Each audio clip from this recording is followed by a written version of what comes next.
কিবা যেন অভ্যাস হৈ গৈছিল জানা, পুৱাই উঠি তোমাৰ মেছেজটো পঢ়াৰ।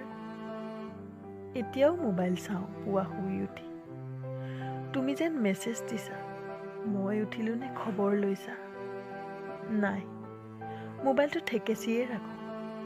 আকৌ মোবাইলটো লৈ ভাবোঁ ময়ে এটা মেছেজ লিখোঁ, টাইপো কৰোঁ। গুড মৰ্ণিং, উঠিলানে? পাহৰিয়ে যাওঁ তুমি যে মোক ব্লক কৰি ৰাখিছা। দিনটো তেনেকৈয়ে পাৰ হয় সেমেকাকৈ। ৰাতি আকৌ বাট চাওঁ। নাই, বিষণ্ণ মন এটা লৈ শুই যাওঁ মোবাইলটো বুকুৰ মাজত লৈ।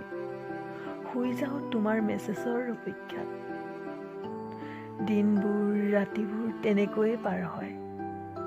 ক'তোচোন মই মন বহাবই পৰা নাই।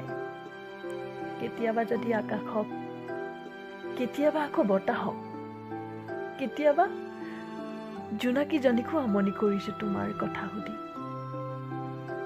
পাগলৰ দৰে নিজেই নিজৰ লগতেই কথা পাতিছোঁ। হুমুনিয়াহ কাঢ়িছোঁ, ইফালে সিফালে খোজ কাঢ়িছোঁ। মুঠতে এটা বিষণ্ণ মন লৈ মই যেন ধৰ ফৰাই ফুৰিছোঁ। এনেকৈ বাৰু আপোনজন আঁতৰি যাব পাৰেনে? যাবৰ পৰত মাথো কৈ যায় তুমি ভালে থাকিবা। কেনেকৈ ভালে থাকিম মই?